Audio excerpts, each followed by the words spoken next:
pour perturber un peu le Hongrois.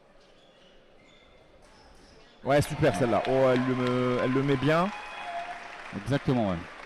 Belle contre-attaque. Il a bien eu le temps de reculer des jambes et d'allonger le bras juste en même temps, parce qu'il avait encore cette marge de manœuvre en fond de piste pour reculer. 13-9. 30 Il rentre dans secondes. la distance. Il fait croire aux Hongrois que c'est bon, la cible est à portée de pointe. Le Hongrois se déploie. Et en fait, Luigi, il est déjà reparti. Il a laissé sa pointe et il fait une belle contre-attaque. C'est bien. Là, Ouais, les doubles bien. à ce moment-là du match, on les prend. Hein. Exactement. Ouais. Là, on voit qu'il n'a pas cherché plus que ça. Il s'est dit, voilà, je vais toucher. Il y a des chances que ce soit double. Mais Allez. 14-10. 18 secondes. Faut pas les donner celle-là. Faut pas. Voilà, On a laissé tourner que 3 secondes. il s'est un peu On a précipité pris sur une celle-ci. touche. On s'est cassé la figure. Il a tout perdu là sur ce coup-là. Voilà, le Hongrois qui demande un coup dans le masque. Mais bon, rien de bien méchant. Hein. 14-11, encore 15 secondes. Le Hongrois qui essaye de casser Ouais, là, casser le match pour se remettre un petit peu dedans. belle illustration de ce que c'est que casser le match. Voilà, c'était parfait. Mais Luigi n'est pas sorti du match. Hein. Allez. Il restait bien concentré. Gizia à la pointe devant. Voilà, Et super. Ouais, voilà, on voit que quand sa pointe avance à Luigi qui reste sur cible avec la longe qu'il a et l'explosivité qu'il a sur les jambes, là c'était impossible pour le Hongrois. Il s'est pas fait peur, mais il a pu presque douter alors qu'il avait un match en main facile. Ça finit à 15-11, le score ne reflète pas du tout le match, quoi. Non, parce qu'il a trouvé les solutions pendant tout le match. Après, bon, il a fait des doubles aussi à des moments où il était à l'aise. Le Hongrois,